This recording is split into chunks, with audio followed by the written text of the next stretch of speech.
Before we begin, a quick and important disclaimer. The information provided in this video series is for educational and entertainment purposes only and does not constitute professional legal, financial, or tax advice. Divorce laws, particularly those in the American South, are complex, subject to frequent legislative changes, and vary significantly from one state to another. Every individual situation is unique, and the potential outcomes discussed here are based on historical trends and case studies, rather than a certainty of results. You should not act or refrain from acting based on any content in this video without first seeking the counsel of a licensed attorney in your specific jurisdiction. We strongly urge all viewers to conduct their own due diligence and consult with qualified professionals regarding their specific legal and financial circumstances. In the state of Georgia, a man who had spent 25 years building a successful construction firm walked into a courtroom expecting a fair shake. He believed that because he had been the primary breadwinner, provided a high standard of living, and never committed an act of infidelity, the law would protect the assets he worked 80 hours a week to secure. Instead, he discovered that under the principle of equitable distribution, his business was not just his. It was a marital asset.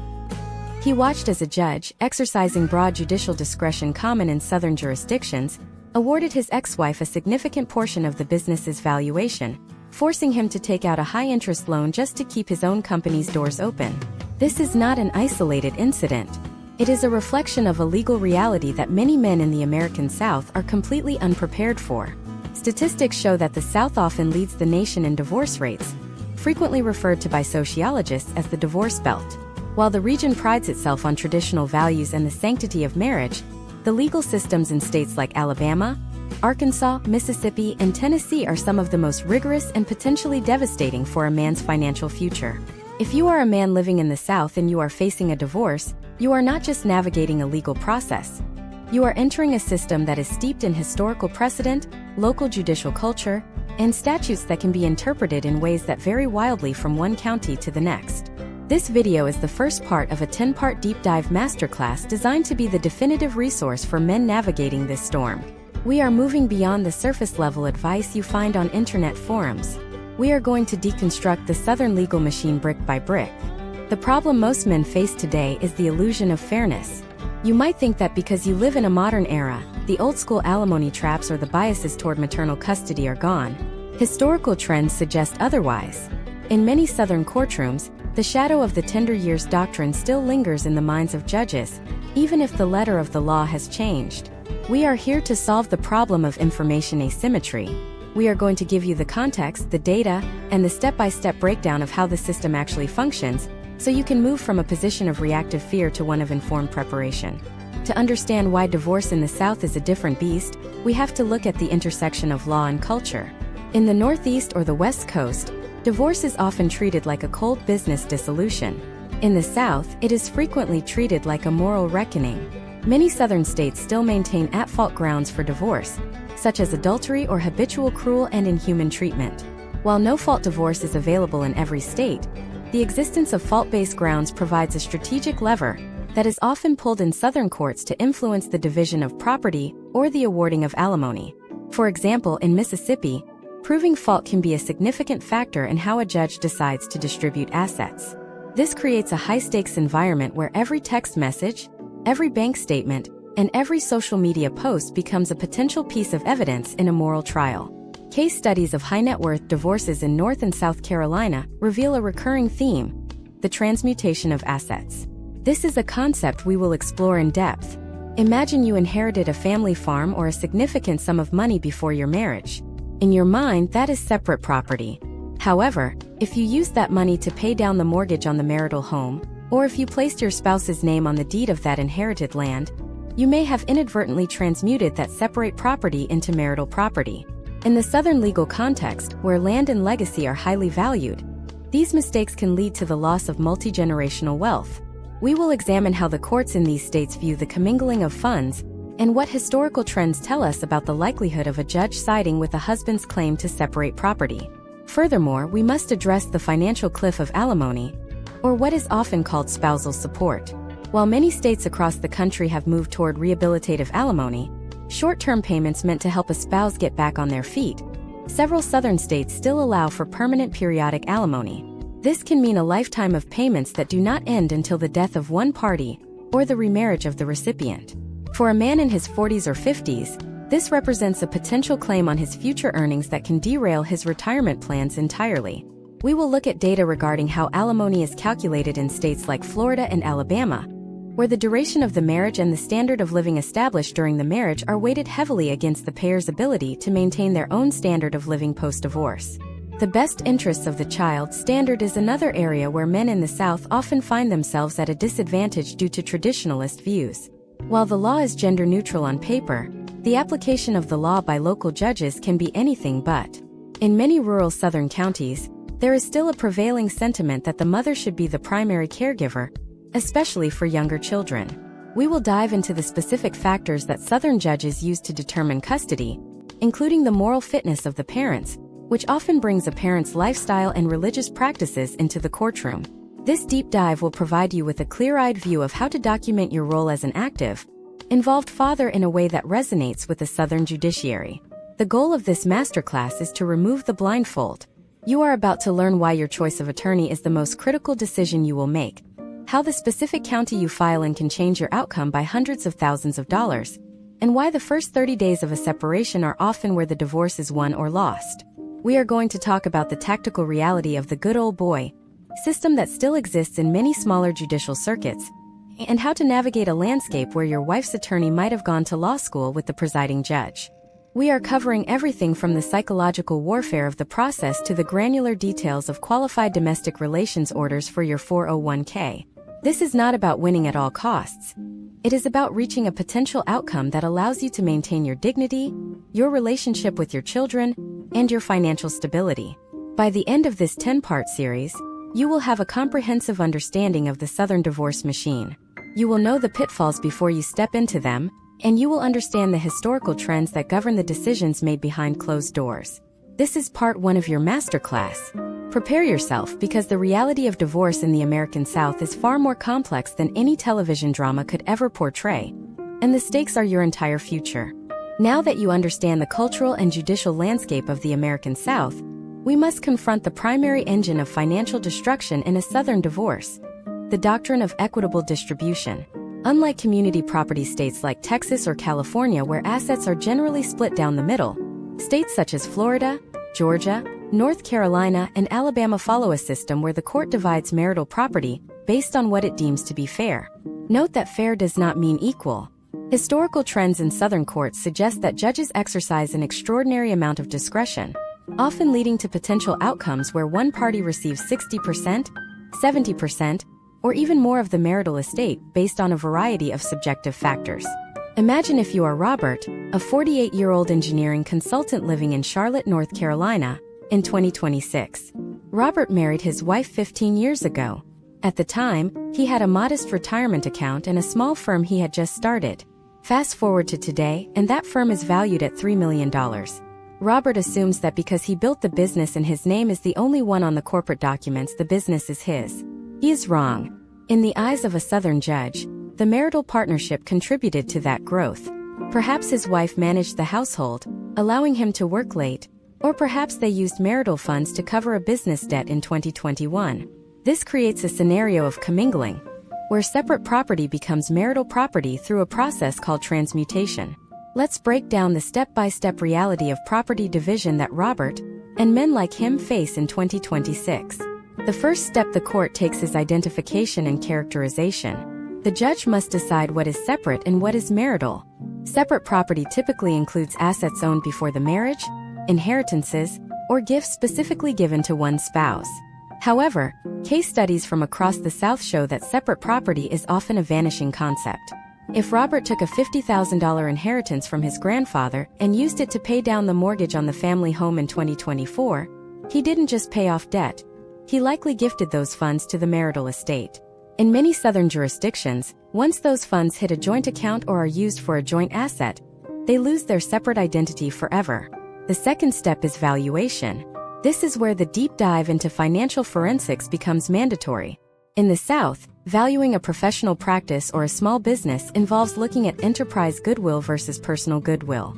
Historical trends in Florida and Tennessee have established that if a business's value is tied strictly to the owner's reputation and skill, meaning if Robert leaves, the business dies, that value might be considered personal and therefore non-divisible. However, if the business has a brand, employees, and systems that exist independently of Robert, it has enterprise goodwill, which is a marital asset subject to distribution. In 2026, Southern courts are increasingly aggressive in finding enterprise value to ensure the non-working spouse receives a larger settlement. Step 3 is the equitable distribution itself. The judge looks at a list of statutory factors. These include the duration of the marriage, the age and health of both parties, the contribution of each spouse to the career or education of the other, and crucially in many Southern states, marital misconduct. While we often hear that fault doesn't matter in modern divorce, historical trends in South Carolina and Mississippi show that if a husband is found to be at fault for the breakdown of the marriage, a judge may use that as a justification to award the wife a larger share of the assets as a form of equity. This is not a penalty in the technical sense, but the financial outcome is identical. One of the most significant assets at risk for men in the South is the marital home. In the South, the home is more than just an investment. It is often the center of social status and family legacy. Many men make the mistake of moving out during the initial separation, thinking it de-escalates the situation. In reality, this can lead to an exclusive use and possession order. Imagine Robert moves into a condo to give his wife space. The court then grants the wife exclusive use of the $1.2 million home until their youngest child turns 18, which might be 10 years away. Robert is now stuck paying half or all of the mortgage on a house he cannot live in, while his equity is locked away and his credit is tied to an asset he cannot control. We also have to discuss the Qualified Domestic Relations Order, or QDRO. For many men, their 401k or pension is their largest liquid asset. In the South, these are almost always considered marital property to the extent they were earned during the marriage. A QDRO is the legal instrument that carves out a portion of your retirement and hands it to your ex-spouse. The danger here is in the calculation. If Robert had $100,000 in his 401k on his wedding day and $1 million today, he might think only $900,000 is subject to split. However, he must prove the starting balance and the subsequent growth of those specific premarital dollars. Without meticulous record-keeping, a Southern judge may default to assuming the entire account is marital. Case studies from 2025 and early 2026 show a rising trend in double-dipping disputes in Southern appellate courts. This occurs when a business owner's income is used both to value the business for property division and to calculate alimony. If Robert's business is valued at $3 million based on its cash flow, and then that same cash flow is used to determine he must pay $10,000 a month in alimony, he is effectively paying for the same asset twice. Navigating this requires a sophisticated legal strategy that many general practice attorneys in rural Southern counties simply aren't equipped to handle. Then there is the issue of appreciation. Even if Robert owned his business or a piece of land entirely before the marriage, any increase in value during the marriage due to his active effort is considered marital. If he owned a family farm in Georgia worth $500,000 in 2011, and it is worth $2 million in 2026 because he managed the timber and improved the infrastructure, that $1.5 million gain is on the table. The South is a region where land values have skyrocketed in the last 5 years, making this appreciation trap one of the most common ways men lose their premarital wealth. As we move forward, it is essential to understand that the paper trail is your only defense. In the Southern legal system, testimony is powerful, but documentation is king. If you cannot prove where the money came from, the court will likely conclude it belongs to the marriage. We are seeing a shift in 2026 where forensic accounting is becoming a standard part of even mid-market divorces, because the stakes of equitable distribution are so high. But property is only half the battle. While assets represent what you have built in the past, there is another mechanism in the South designed to claim your future. It is a system that can tie you to your ex-spouse for decades, regardless of your personal growth or relocation. It is the most contested, most emotional, and most financially draining aspect of Southern domestic law. In the next part of this masterclass, we are going to look at the silent predator of the Southern courtroom, alimony. We will examine why permanent alimony still exists in 2026, how the standard of living becomes a trap you can't escape, and the specific moves men make in the first month that accidentally set their alimony payments at the highest possible level. You need to know how the state of Florida's recent legislative changes are affecting the rest of the South, and why your salary today might be a liability tomorrow. Stay tuned for part 3, where we deconstruct the alimony trap. To understand the alimony trap, we have to look at the math of the lifestyle you created together. In the American South, alimony, also known as spousal support or maintenance, is not just a monthly bill. It is a court-ordered transfer of future wealth based on a snapshot of your highest-earning years. While many states across the country have moved toward formulaic, short-term support, several southern jurisdictions still rely heavily on judicial discretion, which means a judge's personal philosophy on marriage and gender roles can significantly influence the potential outcomes of your case. Historical trends in states like Tennessee, Alabama, and South Carolina suggest that the longer the marriage, the greater the likelihood of a substantial alimony award.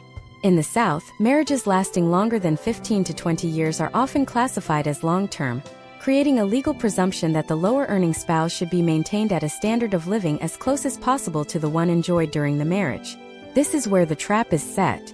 In 2026, the cost of maintaining two households at the same standard as one is mathematically impossible for most middle to upper-class men. Yet the law often prioritizes the needs of the recipient spouse over the payer's ability to save for their own future. Let's look at a case study involving a man named James, a 52-year-old pharmaceutical executive in Birmingham, Alabama. In early 2026, James and his wife of 24 years decided to divorce. During the marriage, James worked long hours and traveled frequently, eventually reaching a salary of $350,000 a year. His wife had not worked outside the home since 2005. In the Alabama court system, James is a prime candidate for what is called periodic alimony. The court's first step is to perform a lifestyle analysis. A forensic accountant or the opposing counsel will go through 3 to 5 years of James's bank statements to determine exactly how much it costs to run their life. Every country club membership, every luxury vacation, and even the monthly cost of premium lawn care is tallied to establish the marital standard of living. Once that number is established, the court looks at his wife's need versus James's ability to pay. Because she has been out of the workforce for 2 decades, her need is deemed to be high. Even if she is capable of working, a Southern judge might determine that it is unreasonable to expect her to start an entry-level job that pays a fraction of what is required to maintain her current lifestyle. The potential outcome for James is a monthly payment that could exceed $8,000, potentially for the rest of his life or until his wife remarries. There are 4 primary types of alimony you will encounter in the South, and each functions differently.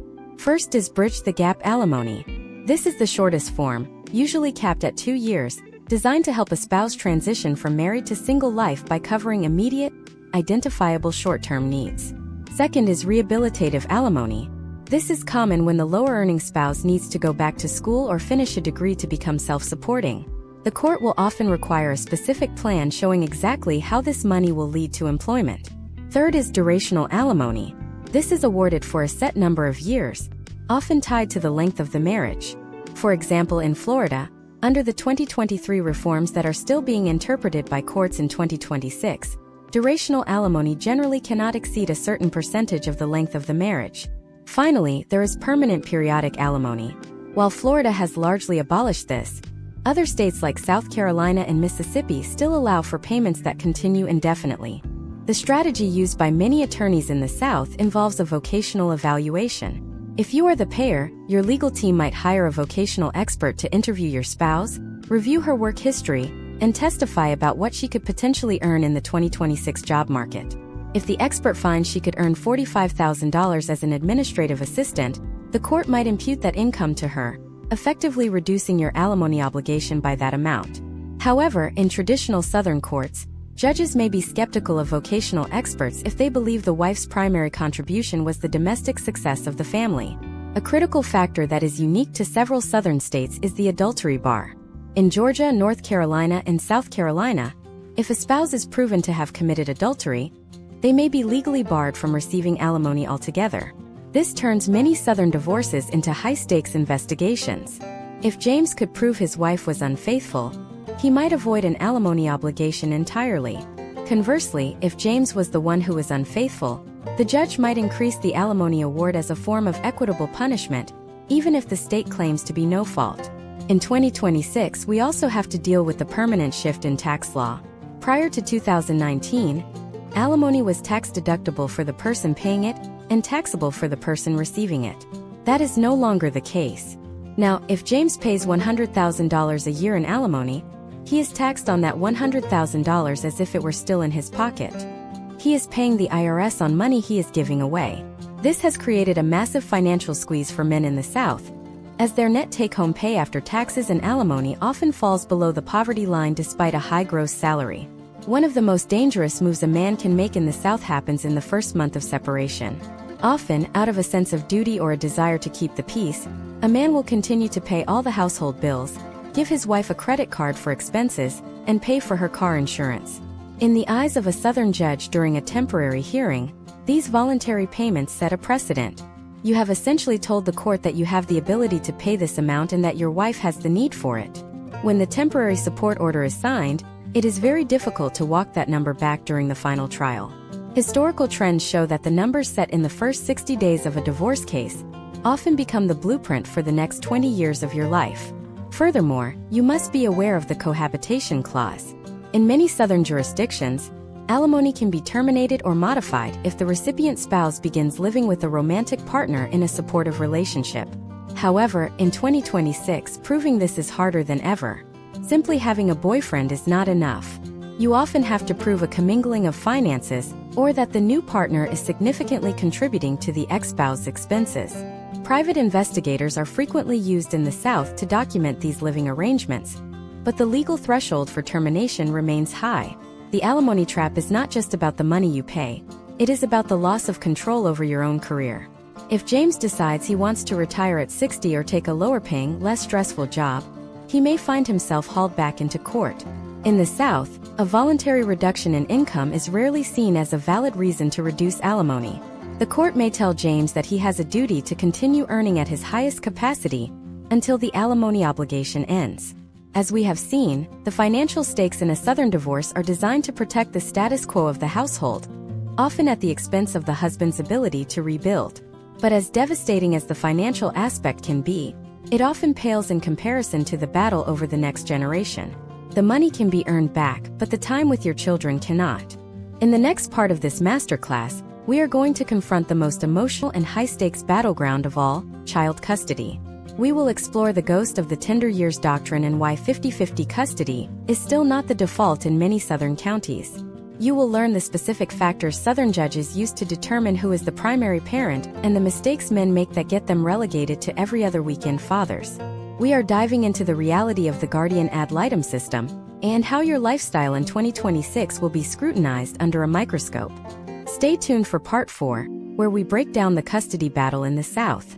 In the American South, child custody is the ultimate high-stakes arena where the law meets deeply entrenched cultural expectations. While statutes in states like Tennessee, Georgia, and Alabama have evolved to be gender-neutral on paper, the practical application of those laws often feels like a journey back in time. We must start by deconstructing the legal standard that governs every single decision in a Southern family court: the best interests of the child. This is not a fixed formula. It is a broad, subjective umbrella that allows a judge to look into every corner of your life. In many Southern jurisdictions, this standard is filtered through a traditional lens that historically favors the primary caregiver, a role that statistical trends still show is frequently occupied by the mother in Southern households. To understand how this plays out in 2026, imagine Michael, a 41-year-old project manager in Knoxville, Tennessee. Michael has been married for 12 years and has 2 children, aged 7 and 10. He is a devoted father who coached soccer and handled the bedtime routine. However, because his career required a 45-minute commute and occasional overtime, his wife, who worked part-time, handled the majority of the daytime appointments, school runs, and grocery shopping. When Michael filed for divorce, he requested a 50-50 shared parenting schedule. He assumed that as a fit and capable father, the court would naturally see the value of equal time. Michael quickly learned that in Tennessee, as in much of the South, there is no automatic 50-50 presumption. Instead, the court looks at a list of 15 specific factors. These include the strength and nature of the relationship with each parent, the ability to provide food and medical care, and the degree to which a parent has been the primary caregiver. In a Southern courtroom, the primary caretaker factor often carries immense weight. His wife's attorney argued that since she was the one present for every doctor's visit at the local clinic over the last 3 years, any move away from her being the primary residential parent would be disruptive to the children's stability. This is the stability trap. the court often favors the status quo, and if the status quo involved the mother doing 70% of the domestic labor, the judge may be inclined to keep it that way. In states like Mississippi, the court follows the Albright factors, a specific set of criteria established by case law. These include the age of the child, the health and sex of the child, and the moral fitness of the parents.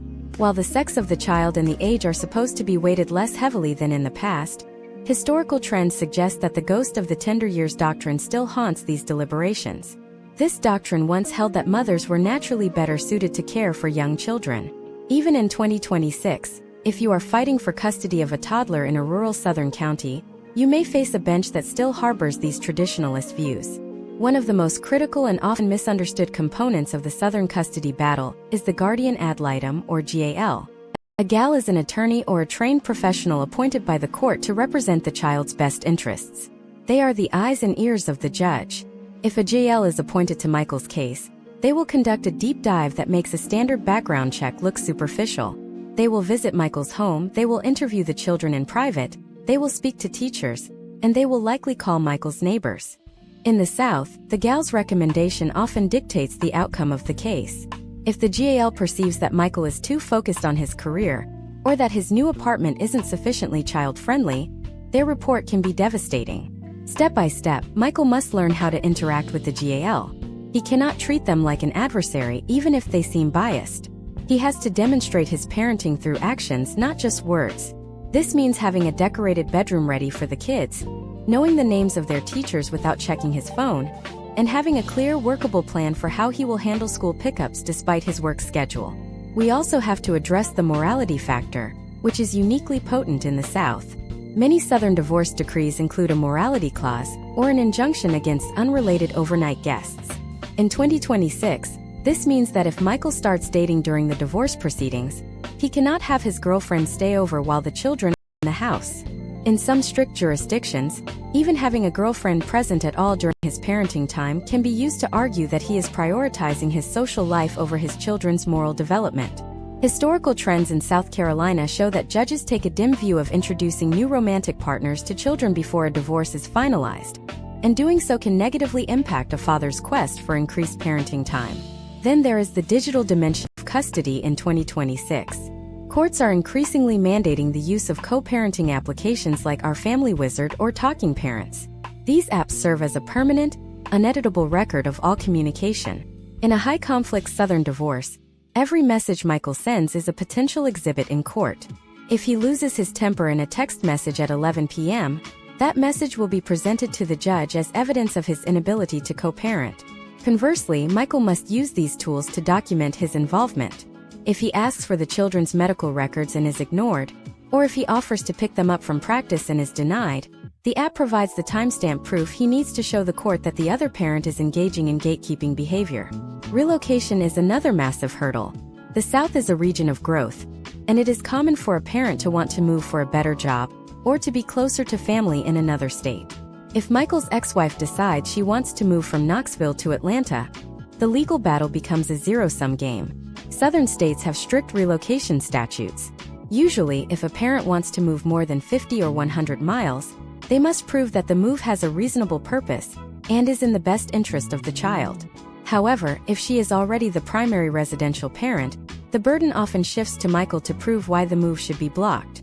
Historical trends show that preventing a primary parent from moving is one of the most difficult legal challenges a father can face.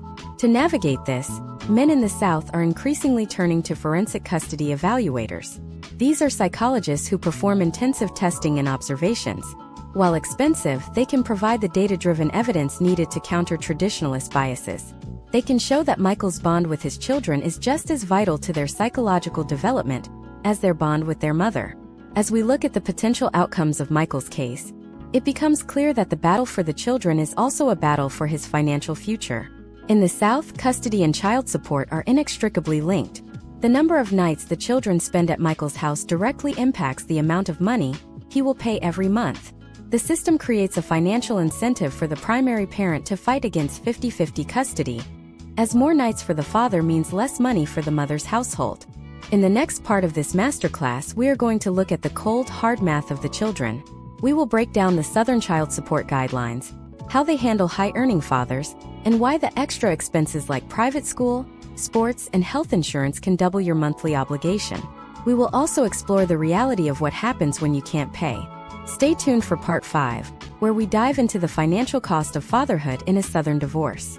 To understand the financial cost of fatherhood in a Southern divorce in 2026, we have to look past the emotional toll and focus on the cold, hard mechanics of the child support worksheet. In the vast majority of Southern states, including Georgia, Alabama, Tennessee, and North Carolina, the courts utilize the income shares model. This legal framework is built on the economic principle that a child should receive the same proportion of parental income that they would have received if the parents had stayed together. While this sounds equitable in theory, the practical application in 2026, where inflation has squeezed the middle class and housing costs have skyrocketed, often leaves men in a precarious financial position. Imagine if you are David, a 44-year-old mid-level manager at a logistics firm in Savannah, Georgia. It is mid-2026, and David is navigating a divorce after 16 years of marriage. He has 2 children, ages 9 and 12. Under the Georgia Child Support Guidelines, the court starts by looking at the gross monthly income of both parents. For David, this includes his $120,000 salary, but it also includes his performance bonuses, any interest from his savings accounts, and even potential income from a side hustle he started last year. In the South, the definition of income is notoriously broad. If David's employer provides him with a company car or a cell phone allowance, a savvy opposing attorney will argue that these fringe benefits should be added back into his gross income because they reduce his personal living expenses. Once the combined adjusted gross income of both parents is determined, the court looks at a statutory table, a master list created by the state legislature, that dictates the basic support obligation.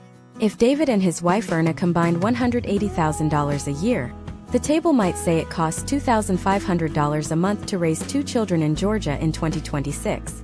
Since David earns 66% of the total household income, his base share of that obligation is 66% of $2,500. But that is only the beginning of the calculation. The next step in the process involves mandatory adjustments. In the South, the cost of health insurance and work-related childcare is a major factor. If David is the one carrying the family's health insurance policy through his employer, and that premium costs $600 a month for the children's portion, he receives a credit for that amount. However, this is not a dollar-for-dollar reduction in his payment. It is a credit factored into the total worksheet. Then we have to account for work-related childcare. In 2026, the cost of after-school care in summer camps in metropolitan areas like Atlanta or Charlotte has reached record highs. If those costs average $1,000 a month, that is added to the basic support obligation before the final split is calculated. Historical trends in Southern courts show that the most contested area of this calculation is the parenting time deviation. In many states outside the South, a 50-50 custody split might automatically result in a significantly lower child support payment. However, in states like Alabama and Mississippi, the law does not always require a reduction in support just because the father has the children half the time. A judge has the discretion to grant a deviation, but it is not a right. In 2026, David might find himself with the children 182 nights a year, yet still paying nearly the same amount of support as if he only saw them every other weekend. The court's logic is often that the primary household, usually the mother's, has fixed costs like rent and utilities that do not decrease just because the children are with their father. We must also dive into the realm of extraordinary expenses. In the South, where youth sports and private education are massive cultural drivers, these costs can easily double a father's monthly financial commitment. Case studies from 2025 and 2026 show that Southern judges are increasingly likely to order parents to split the costs of extracurricular activities, private school tuition, and orthodontics pro rata. If David's daughter is a competitive gymnast and his son plays travel baseball, those fees, travel costs, and equipment can total $15,000 a year. Even if David objects, if those activities were established during the marriage, a judge will likely maintain that standard of living, leaving David responsible for 66% of those costs on top of his base child support. There is also the silent killer of the child support calculation, the self-support reserve. In theory, the law is supposed to leave a father with enough money to maintain a basic standard of living for himself. In 2026, many Southern states set this reserve at or near the federal poverty level. For a man like David, whose rent in a safe neighborhood near his children's school might be $2,500 a month, the self-support reserve offers little protection. The court's priority is the children's needs, and historical trends suggest that the payer's financial struggle is often treated as secondary. What happens if David's circumstances change? In the South, child support is never truly final. If David loses his job or suffers a significant pay cut in the shifting economy of 2026, he must immediately file for a modification. A common trap for men is the informal agreement. David might tell his ex-wife that he can only pay half the support this month because of an emergency, and she might agree. However, in the eyes of the law, that informal agreement is worthless. Child support arrears accrue at a high interest rate, often 6 to 12% depending on the state, and they cannot be discharged in bankruptcy. If David falls behind, he faces the full weight of the Southern legal system's enforcement arm. Enforcement in the South is rigorous. We are seeing a 2026 landscape where state agencies are more technologically advanced than ever. If David falls more than 30 days behind, the state can automatically trigger an income withholding order, notifying his employer and deducting the support directly from his paycheck. In states like South Carolina and Florida, falling behind on support can lead to the immediate suspension of your driver's license, professional licenses, and even your hunting and fishing licenses. In extreme cases, a judge may issue a capious warrant, leading to David being jailed for contempt of court until a certain purge amount is paid. This is why the first financial moves in a divorce are so critical. If you agree to a number you cannot realistically sustain, you are setting a trap for your future self. Furthermore, we have to consider the tax reality. Just like alimony, child support is not tax deductible for the person paying it, and it is not considered taxable income for the person receiving it. This means David is paying his support with after-tax dollars. When you combine high child support, potential alimony, and the increased cost of living as a single man in 2026, the effective tax rate on a man's usable income can feel astronomical. The financial cost of fatherhood in the South is designed to be a long-term commitment that survives until the child reaches 18 or, in some states like Mississippi, age 21 or graduation from high school. But the math of the children is only one part of the survival strategy. To navigate these calculations and protect your rights, you need more than just a calculator. You need the right representation. The most important individual in your entire divorce journey is not the judge, and it is not your ex-spouse. It is the person sitting next to you at the counsel table. In the next part of this masterclass, we are going to look at the lawyer. We will deconstruct the different types of divorce attorneys in the South, from the high-priced bombers to the collaborative mediators. You will learn how to interview an attorney, the 3 questions that will reveal if they are actually on your side, and why the most expensive lawyer in town might be your biggest liability. Stay tuned for part 6, where we pull back the curtain on the Southern legal industry. In the American South, the legal industry is built on a foundation of relationships, reputation, and a very specific type of regional etiquette that can be invisible to an outsider.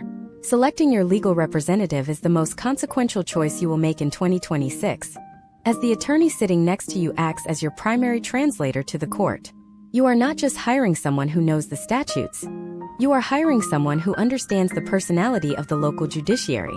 In many Southern jurisdictions, from the coastal plains of South Carolina to the hill country of Arkansas, the legal community is surprisingly small. The judges and attorneys often attend the same churches, sit on the same charity boards, and have practiced law together for decades. This creates a local legal culture where who you hire can dictate the initial tone of your entire case. Imagine if you are Christopher, a 46-year-old software executive living in a growing tech hub like Huntsville, Alabama, in 2026. Christopher is facing a high-stakes divorce involving a complex compensation package and a significant real estate portfolio. He believes that to win, he needs the most aggressive lawyer in the state, a man known in local circles as a bomber. This lawyer has a reputation for filing dozens of motions, shouting in depositions, and promising to take the other side to the cleaners. Christopher pays a $25,000 initial retainer, feeling confident that he has bought the best protection money can buy. However, historical trends in Southern family courts suggest that this aggressive approach can often backfire. In 2026, many Southern judges have become increasingly weary of scorched earth tactics that clog their dockets and drive up the costs for families. When Christopher's lawyer enters the courtroom with a combative attitude, the judge, who values decorum and professional courtesy, may subconsciously begin to view Christopher's entire position with skepticism. Case studies from recent years show that when an attorney's aggression is perceived as a substitute for actual legal merit, the potential outcomes for the client often include higher legal fees and less favorable rulings on discretionary matters like temporary support. There are 3 primary archetypes of divorce attorneys you will encounter in the South, and understanding which one you need is essential. First, there is the bulldog. This is the attorney Christopher hired. They are useful in cases involving extreme domestic pushback, or when the other side is hiding significant assets, but they are expensive and often emotionally exhausting. Second, there is the paper pusher. This attorney is technically proficient and will ensure every document is filed correctly, but they may lack the courtroom presence or the strategic vision to handle a complex trial. Third, and often most effective in the Southern context, is the strategic diplomat. This attorney maintains a professional, even cordial, relationship with the opposing counsel and the court staff, but is prepared to be clinical and devastating with evidence when settlement negotiations fail. To find the right fit, you must conduct a thorough interview process. In 2026, a consultation is not just a chance for the lawyer to evaluate your case. It is a chance for you to evaluate their standing in the local legal community. You should ask 3 critical questions. First, how often do you appear before the judge assigned to my case? And what is your assessment of their judicial philosophy? If the lawyer cannot give you a nuanced answer about the judge's tendencies regarding alimony or 50-50 custody, they are not the local expert you need. Second, what percentage of your cases go to trial versus settling in mediation? In the South, where mediation is often court-ordered, you want an attorney who is a skilled negotiator, but who doesn't view trial as an impossibility. Third, who will actually be doing the work on my case? This leads us to the bait and switch, a common occurrence in larger Southern law firms. You may meet with a senior partner who has 30 years of experience and a polished Southern drawl, but once you sign the retainer, your case is handed off to a junior associate who graduated from law school last year. While the associate's hourly rate is lower, they may spend 3 times as long on a task due to inexperience, and they lack the relationship with the judge that you were paying for. You must insist on knowing the team structure and ensuring that the person you are actually communicating with is the person who will be standing next to you in front of the gavel. The financial reality of legal representation in 2026 is another hurdle. In metropolitan areas like Charlotte, Atlanta, or Nashville, hourly rates for top-tier family law attorneys can range from $450 to $700. In the South, many firms have moved to an evergreen retainer model. This means that if your initial $10,000 retainer drops below a certain threshold, say $2,500, you are required to immediately replenish it. If you don't, the firm will file a motion to withdraw as your counsel. We have seen historical trends where men reach the most critical phase of their divorce, the final trial, and run out of funds, leaving them to represent themselves or hire a cheaper, less prepared attorney at the 11th hour. Step by step, you must manage your attorney like a project manager. This does not mean being difficult. It means being efficient. In 2026, every email, every 5-minute phone call, and every text message to your lawyer is billable.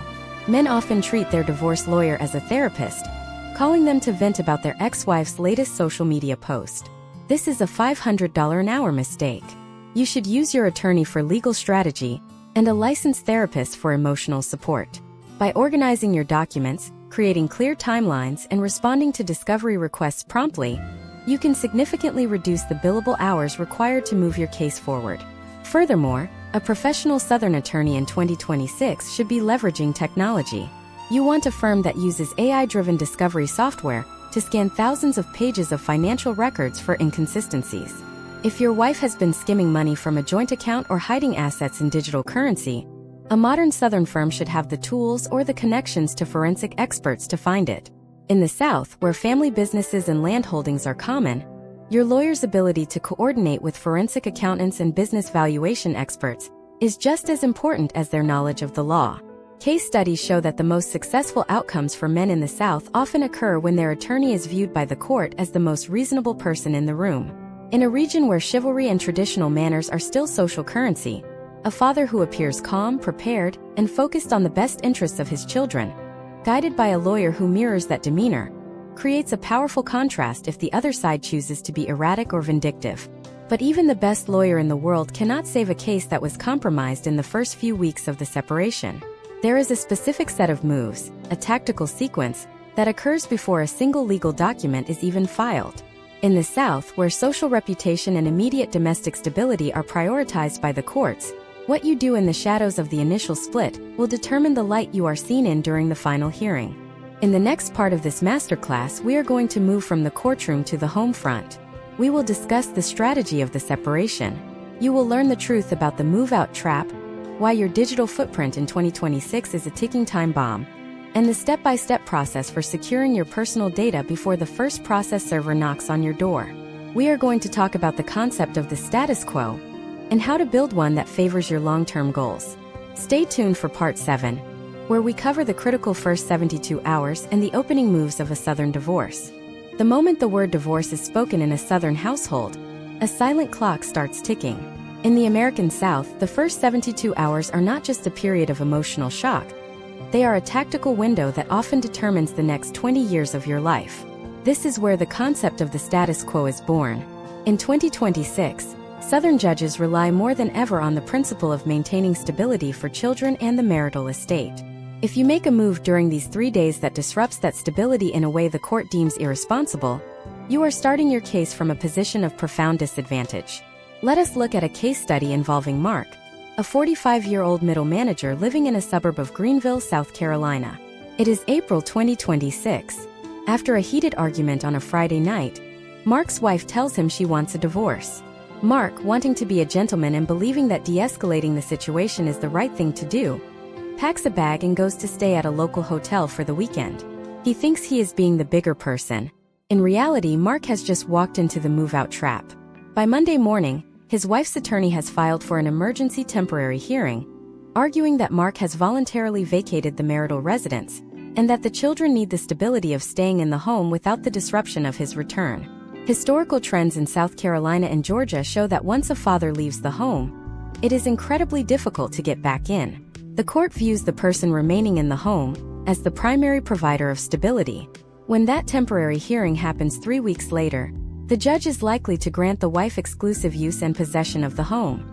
Mark is now stuck paying half the mortgage for a house he cannot enter, while also paying for his own new apartment.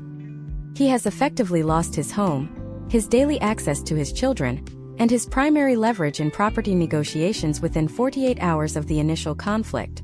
If you find yourself in this situation, do not leave the house unless there is a genuine threat of physical harm. If the environment is toxic, move into a guest room or the basement, but maintain your physical presence.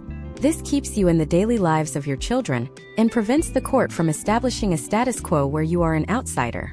While you are maintaining your residence, you must immediately secure your digital footprint. We are living in 2026, and the level of digital interconnectedness in a modern marriage is a minefield for men. The first step is a comprehensive password reset for every single account that is not a joint financial account. This includes your personal email, your social media, and especially your cloud storage services like iCloud or Google Drive. Historical trends in 2025 and 2026 show an increase in discovery disputes centered around private messages that were accessed because a spouse had the password to a shared iPad or a family computer.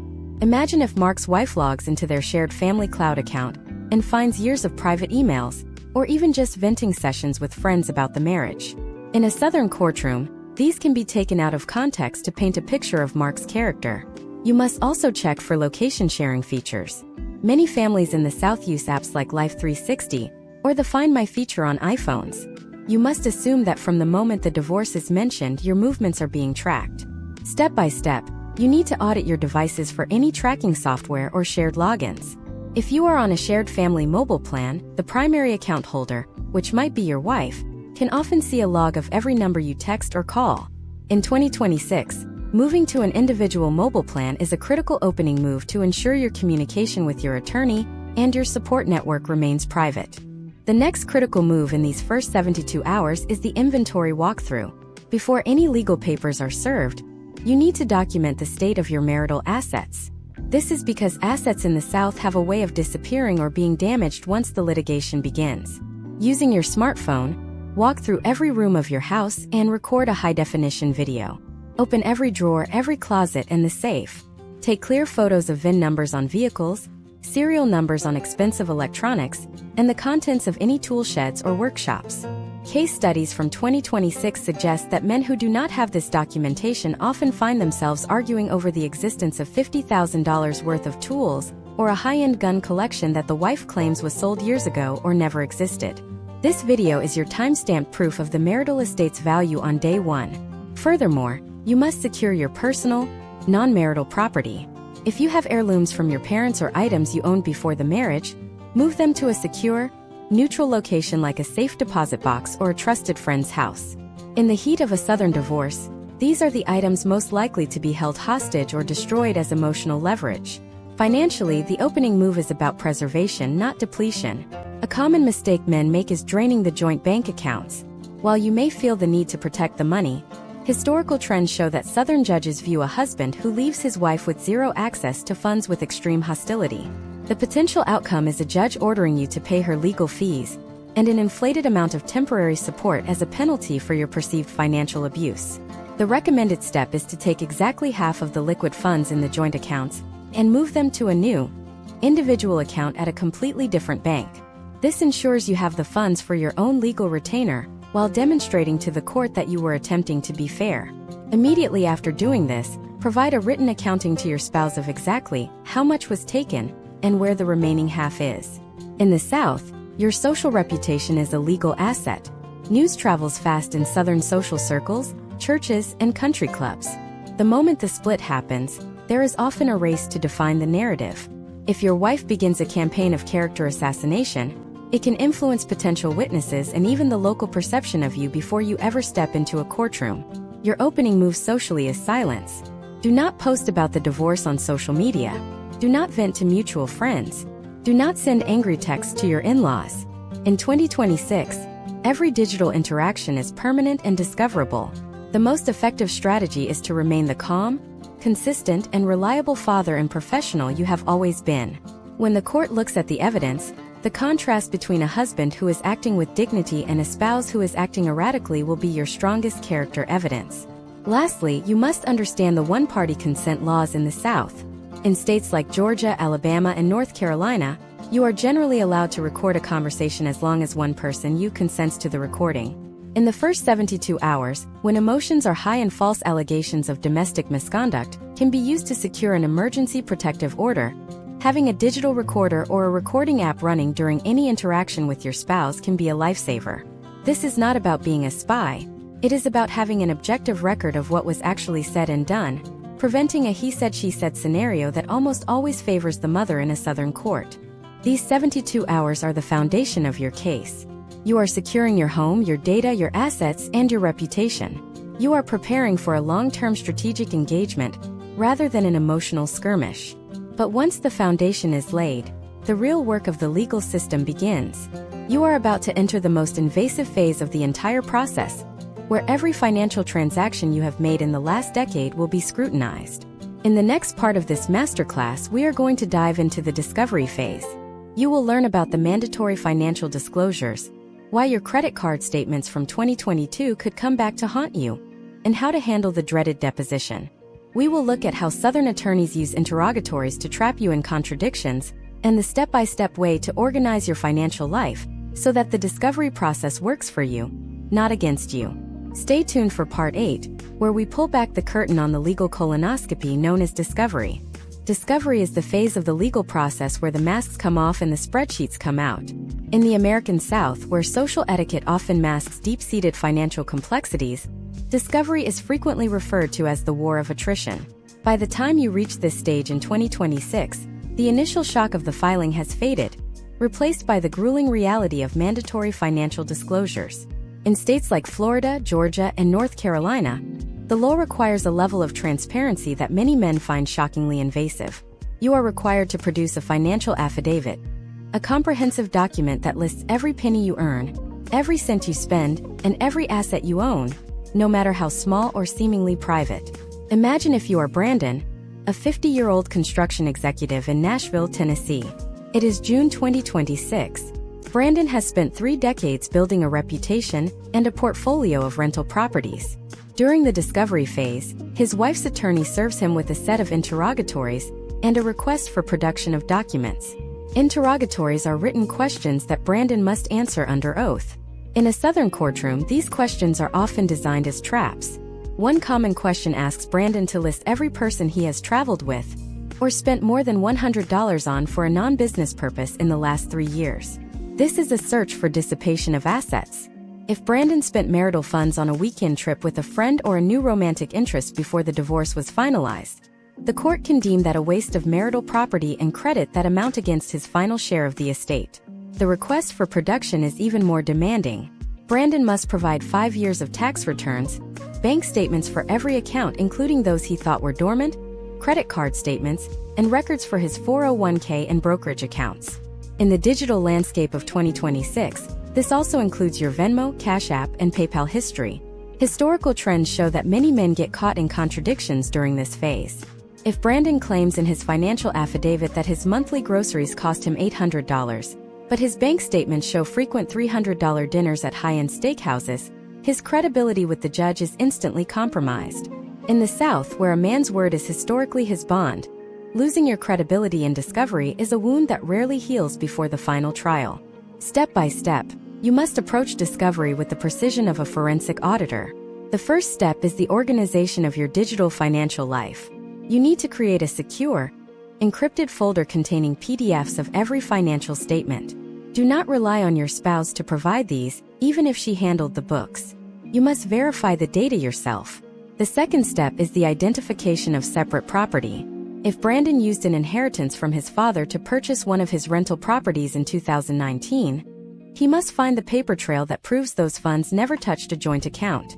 Without this tracing, the Southern legal system will likely default to the assumption that the property is a marital asset. Then comes the most high-stakes component of discovery, the deposition. A deposition is an out-of-court testimony where you are questioned by your spouse's attorney under oath, with a court reporter recording every word. In 2026, many depositions in the South are also videotaped. This is not a conversation. It is an interrogation.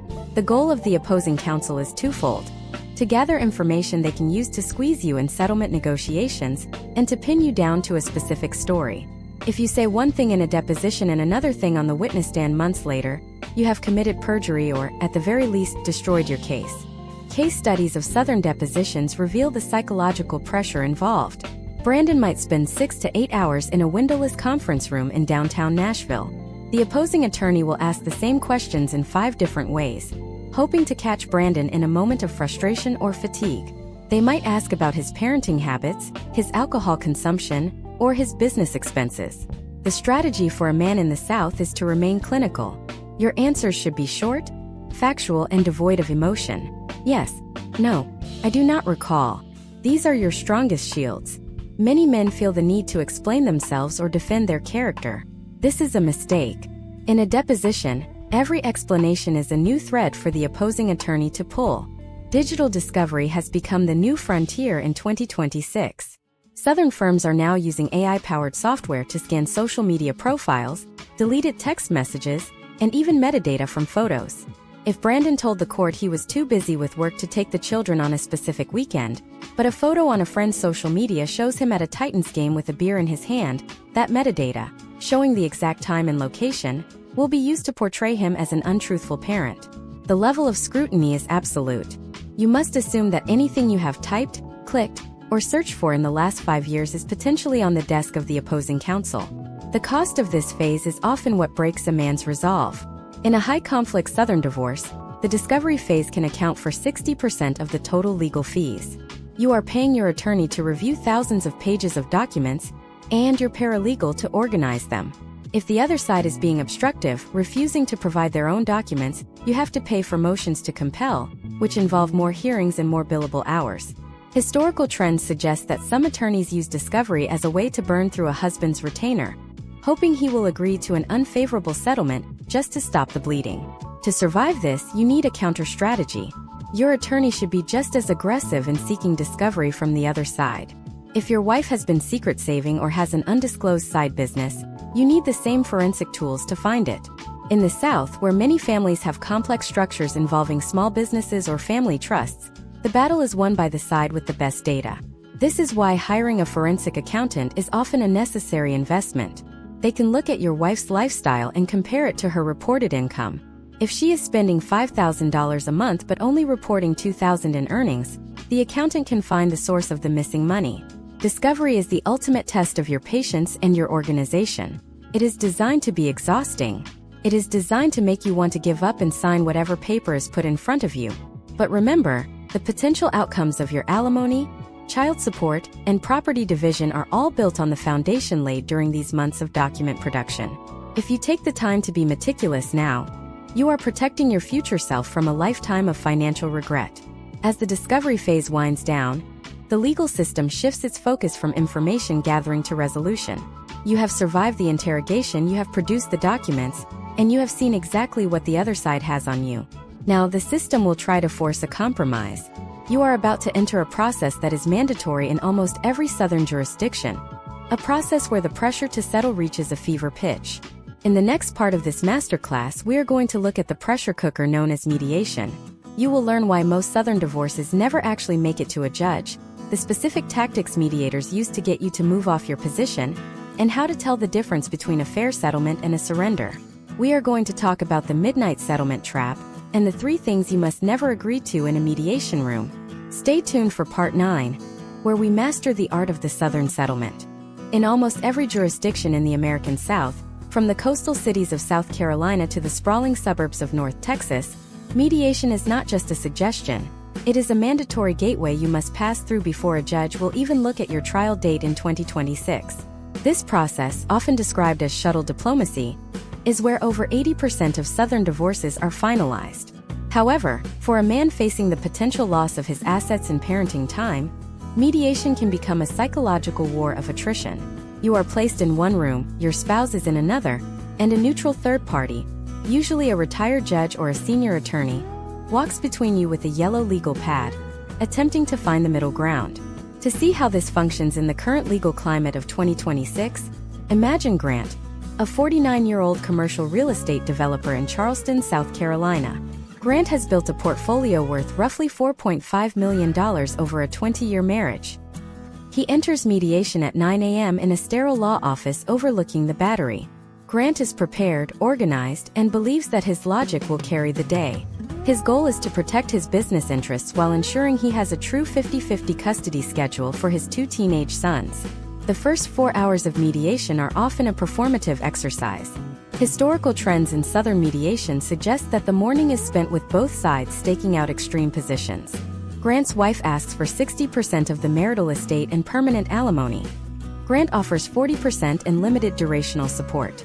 The mediator, who is getting paid upwards of $500 an hour, listens patiently, nodding as Grant explains the complexities of his 2026 tax shelters. But the mediator's job is not to be Grant's friend or to ensure justice. The mediator's sole objective is to get a signature on a memorandum of understanding by the end of the day. By 2 p.m., the fatigue begins to set in. This is the stage where the mediator starts using the judge as a boogeyman. The mediator will sit across from Grant and say, "Look, Grant, I know this judge.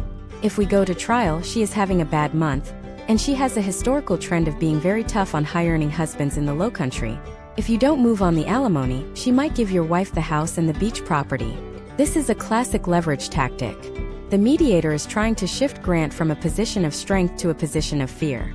Step by step, Grant is pushed to concede on small points, which slowly erode his overall strategy. As the sun begins to set over Charleston, Grant enters the midnight settlement trap. This is a well-documented phenomenon in high-stakes Southern litigation. By 8 p.m., everyone in the building is hungry, tired, and desperate to go home. The mediator knows that people make their worst decisions when their blood sugar is low and their patience is gone. This is when the most aggressive terms are slipped into the agreement. Grant, wanting to avoid a $50,000 trial and wanting the nightmare to end, finds himself looking at a document that is 70% of what he wanted, but with 3 critical poison pills buried in the fine print. Historical trends show 3 specific areas where men in the South must never settle in a mediation room, regardless of the time of day. The first is non-modifiable alimony. In 2026, the economy is more volatile than ever. If Grant agrees to pay $6,000 a month in alimony and signs away his right to modify it, he is trapped. If his real estate business takes a hit in 2027, he still owes that $6,000, and the court will have no power to help him. You must always ensure that alimony is modifiable, based on a substantial change in circumstances or the cohabitation of the recipient. The second trap is the broad right of first refusal. On the surface, this sounds like a great idea for a devoted father. It states that if the other parent is unavailable for a certain period, say 4 hours, they must call you to watch the children before calling a babysitter. In practice, in the modern Southern social landscape, this becomes a tool for harassment. If Grant's ex-wife sees him out at dinner on a Friday through a social media post, she can call him and demand he pick up the kids because she is going out, effectively controlling his social life and his schedule years after the divorce is over. The third poison pill is a vague asset distribution regarding future growth. If Grant agrees to give his wife a portion of the business's value, but doesn't lock in a specific valuation date, she may be able to claim a share of the work he does after the divorce is finalized. In the South, where business valuations are often subjective, you must have a clear, bright line cutoff for when the marital partnership ended. Case studies from 2025 and 2026 highlight the importance of the walkaway power. Grant's greatest leverage in that Charleston law office is his willingness to say no and walk out the door. Many men feel that if they don't settle in mediation, they have failed. In reality, a bad settlement is much harder to fix than a difficult trial. If the terms being offered at 10 p.m. are not in line with your long-term financial survival, you must have the discipline to pack your bags and tell the mediator you will see them in court. Often, the most favorable moves from the opposing side happen in the 48 hours after a failed mediation, once they realize you aren't going to be bullied by the clock. Furthermore, in the South, the language used in the mediation agreement regarding the children's education and religious upbringing is vital. Many Southern judges will defer to whatever is in the mediated agreement, even if it contradicts standard state guidelines. If Grant doesn't specify that he has equal say in which private school the boys attend or how their college funds are managed, he is effectively handing over his parental authority. In 2026, with the rising costs of higher education, these clauses can represent a six-figure difference in Grant's future liability. The final hour of a successful Southern mediation involves the drafting of the settlement. This is not the time to relax. You must sit with your attorney and read every single comma.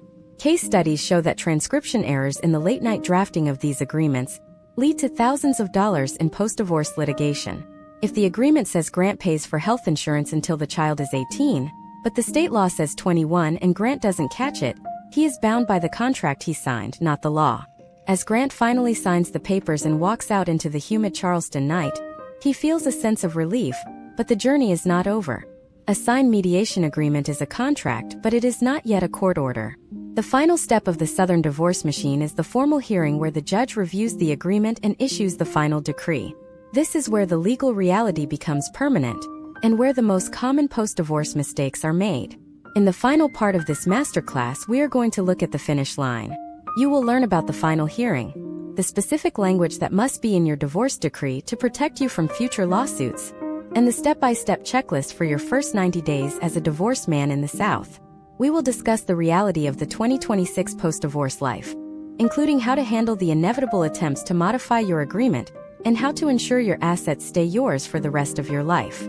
Stay tuned for the conclusion of this deep dive in Part 10.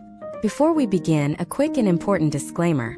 The information provided in this video is for educational and entertainment purposes only and does not constitute professional legal, financial, or tax advice. Divorce laws in the American South are subject to local judicial discretion and legislative updates. Every situation is unique, and the potential outcomes discussed are based on historical trends and case studies, rather than a certainty of results. You should not act or refrain from acting based on any content in this video without first seeking the counsel of a licensed attorney in your specific jurisdiction. We strongly urge all viewers to conduct their own due diligence regarding their specific legal and financial circumstances. The walk from the mediator's office to the final hearing in a Southern courthouse represents the final hurdle in a marathon of endurance. In 2026, many men assume that once the ink is dry on a settlement agreement, the battle is over. This is a misconception that can lead to significant post-divorce litigation. In the American South, a settlement is a contract, but it does not carry the weight of a court order until a judge reviews the terms and signs the final decree of divorce. This process, often called the prove-up hearing, is a formal judicial act that requires a specific set of testimonies and a precise sequence of events to ensure the potential outcomes you negotiated are legally binding. Imagine if you are Thomas, a 55-year-old architect in Savannah, Georgia. It is September 2026. Thomas has a signed settlement that protects his ownership in his firm and establishes a fair parenting schedule. To finalize the divorce, Thomas must appear in the Superior Court for a final hearing. In the South, this is often a somber, brief affair, but the legal stakes are absolute. Thomas must testify under oath that the marriage is irretrievably broken and that there is no hope of reconciliation. While this sounds like a formality, historical trends in Southern courts show that if a judge senses any hesitation or if the agreement appears unconscionable, meaning it is so one-sided that it shocks the conscience of the court, the judge has the authority to reject the settlement and order the parties back to mediation or trial. The first critical step in the final 90 days is the scrutiny of the final decree of divorce. This document is the definitive constitution for your future. If a specific asset was discussed in mediation but omitted from the final decree, the historical trend in the South is that the omitted asset remains in limbo, often requiring a motion to set aside the judgment later, which is both expensive and difficult. Thomas must ensure that every bank account, every piece of real estate, and every item of personal property is identified by its specific legal description or account number. In 2026, this includes a deep dive into the language regarding your tax filings. For example, if Thomas and his wife are divorcing in late 2026, who gets to claim the children as dependents on the 2026 tax return? If this is not explicitly stated in the decree, Thomas may find himself in an IRS audit or a contempt hearing by April of 2027. The second step is the execution of the Qualified Domestic Relations Order, or QDRO. This was touched on in earlier parts of this masterclass, but the post-divorce execution is where most men fail. A QDRO is a separate court order that instructs a retirement plan administrator to divide a 401k or pension. Thomas might think that the final decree is enough to get his wife her portion of the retirement funds, but the plan administrator will not move a single dollar without a certified copy of a QDRO that meets their specific plan requirements. In 2026, the backlog for QDRO processing in the South can be 3 to 6 months. During this time, the value of the accounts may fluctuate.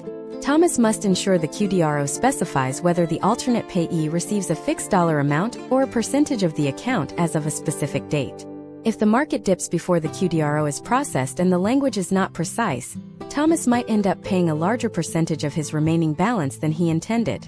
Third, we must address the transfer of real estate titles and the removal of liability. In the South, land is legacy, and the family home is often the most significant asset. If the agreement says Thomas keeps the home, his ex-wife must sign a quitclaim deed to remove her name from the title.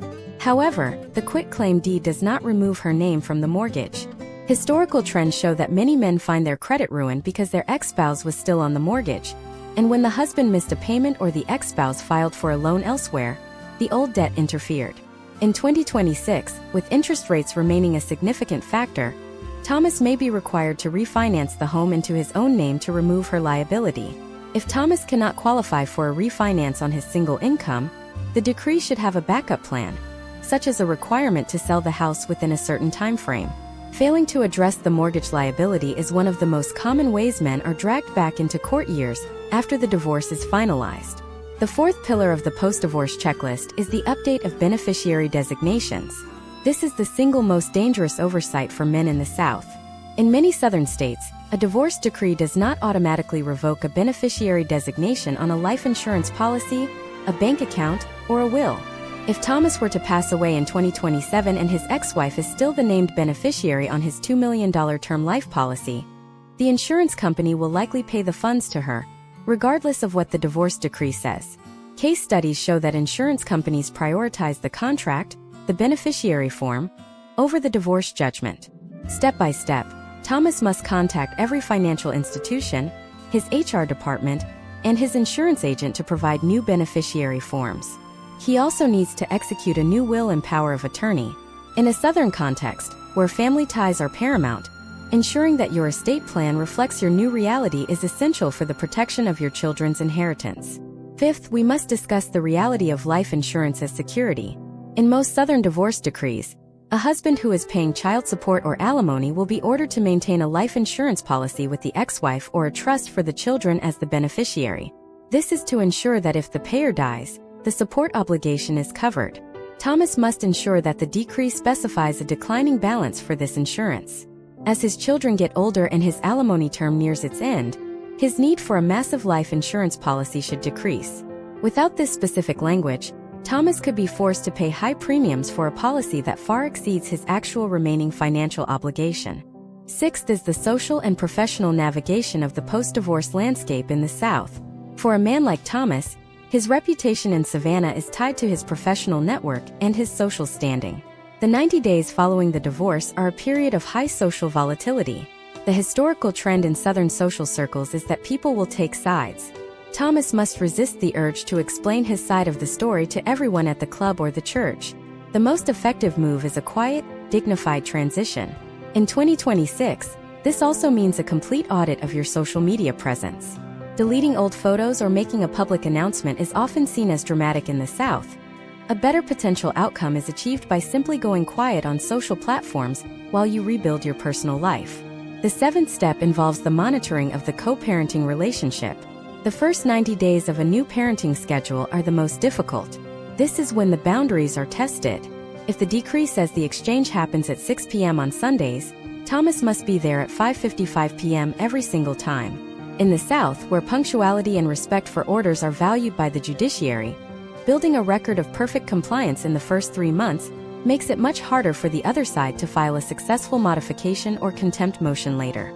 Thomas should continue using the co-parenting apps discussed in earlier parts of this masterclass to document every successful exchange. Finally, we must address the long-term protection of your assets through an anti-modification strategy. While some things like child support are always modifiable based on the child's needs, other elements can be made more stable. In your final decree, your attorney should use specific language that waives the right to seek modifications of alimony under certain conditions, or that sets a high threshold for what constitutes a substantial change in circumstances. By making the cost of returning to court higher than the potential gain, you create a financial deterrent for future litigation. As we conclude this deep dive masterclass, remember that the American South's legal system is a machine designed for stability and tradition. It is a system that rewards the prepared and punishes the impulsive. By documenting every asset, securing your digital life, choosing the right counsel, and maintaining your decorum, you have moved from a position of vulnerability to one of strength. You have successfully navigated the equitable distribution traps, the alimony pitfalls, and the custody battles that have derailed so many other men. The journey doesn't end with the final decree. It begins there. You are now the architect of your own future, free to rebuild your wealth and your relationships on a foundation of hard-won knowledge. The strategies we have covered over these 10 parts are your manual for survival in a region where the law is as complex as the culture. But as one chapter closes, another often begins. For many men in the South, the end of a divorce is the start of a new financial era, one involving the management of liquidated assets and the complexities of new relationships. In our next series, we will explore the reality of the post-divorce prenuptial agreement and how men in 2026 are protecting their rebuilt empires when they decide to walk down the aisle a second time. We will look at the data on second marriage success rates and the specific legal moves that ensure your past never destroys your future. Stay tuned for the next masterclass on protecting your second act.